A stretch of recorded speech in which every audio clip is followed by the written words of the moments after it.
दोस्तों, आज की एक और नई कहानी में आपका स्वागत है। आपको अगर कहानी अच्छी लगे तो वीडियो को लाइक और चैनल को सब्सक्राइब कर देना। चलो शुरू करते हैं। मयंक नाम का एक व्यक्ति था। मयंक एक मल्टीनेशनल कंपनी में ब्रांच मैनेजर की जॉब करता था। एक दिन मयंक को ऑफिस से घर जाने के लिए लेट हो गया। सर्दी के मौसम होने के कारण रात भी जल्दी हो गई थी।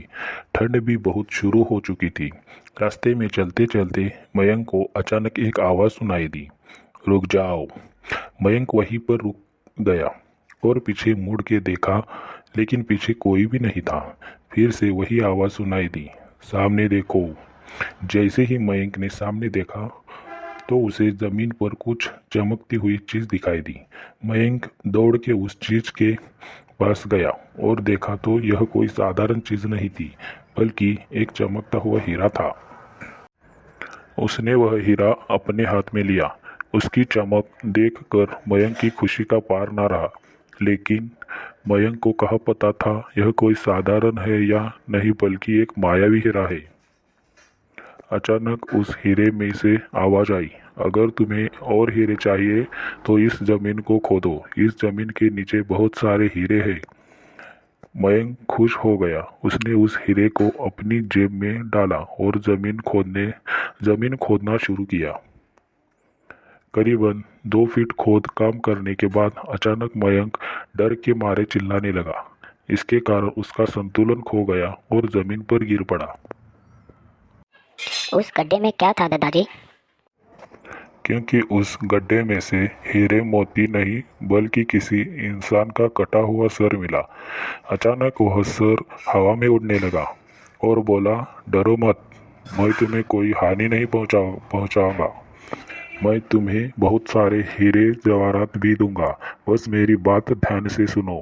मैं जहाँ जाता हूँ वहाँ मेरे पीछे आओ। फिर वह सिर हवा में उड़ा और जंगल की ओर बढ़ने लगा। करीबन 1 किलोमीटर चलने के बाद वह सिर रुक गया। मयंक भी रुक गया। फिर उस सिर ने मयंक से कहा, इस जमीन के भीतर बहुत सारे हीरे मोती जवाहरात छुपे हुए हैं। इस जमीन पे खोदकाम शुरू करो।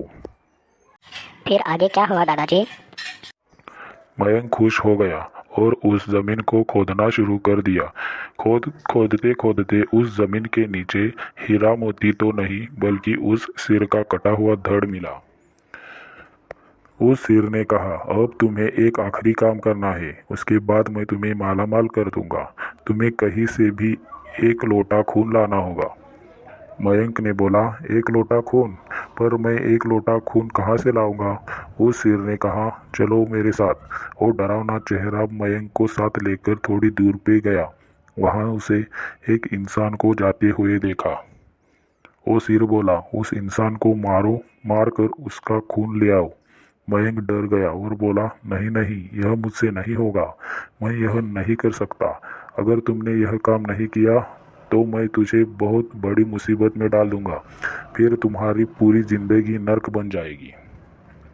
मयंक ने हाथ जोड़कर उससे कहा, मुझे माफ़ कर दो। अगर मैंने उसे मार तो मारा तो मुझे पुलिस गिरफ्तार कर देगी और मुझे जेल जाना पड़ेगा। उस शेर ने अपने तंत्र मंत्र की शक्ति से एक छुरी और लोटा प्रकट किया और गुस्से से बोला, अगर तुम मेरा यह काम नहीं करोगे तो मैं तुम्हारे पूरे परिवार को मौत के घाट उतार दूंगा।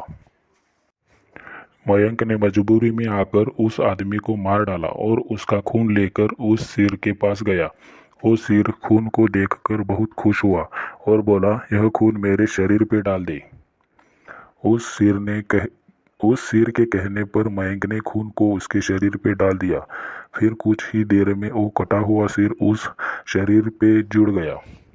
यह सब देखकर मयंक की हालत अब खराब होने लगी। वो उस भूत को देखकर काफी डर गया। जैसे ही वो भूत जिंदा हुआ तो जोर जोर से हंसने लगा और डरावनी आवाज में बोला, तुमने बहुत बड़ी गलती कर दी कि तुम्हें मुझे फिर से जिंदा कर दिया। अब मैं सिर्फ तुम्हें ही नहीं, बल्कि इस पूरे शहर को मौत के घाट उतार दूंगा। डर के मारे मयंक के मुंह से आवाज भी नहीं निकल रही थी। वो अपने जान बचाने के लिए वहां से दौड़ा।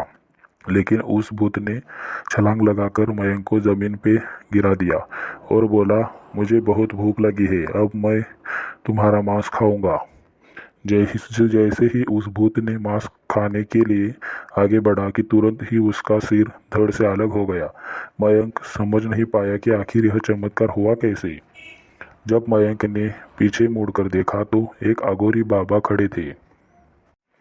उस अघोरी बाबा ने कहा, जब तुम उस आदमी को मारकर उसका खून ले जा रहे थे तभी मैंने देख लिया था और समझ गया कि कुछ तो बुरा होने वाला है, इसलिए मैं तुम्हारे पीछे पीछे यहाँ तक चला आया और मैंने अपनी मंत्र की शक्ति से उस भूत को फिर से मार दिया। अब तुम निश्चिंत होकर अपने घर जाओ, अब तुम पर कोई खतरा नहीं है। आज भी मयंक उस बात को याद करता है तो उसकी रूह तक कांपने लगती है। दोस्तों, आपको यह कहानी कैसी लगी प्लीज़ हमें कमेंट करके ज़रूर बताइए। हमारी और भी कहानियाँ सुनने के लिए और देखने के लिए चैनल को सब्सक्राइब कर दीजिए।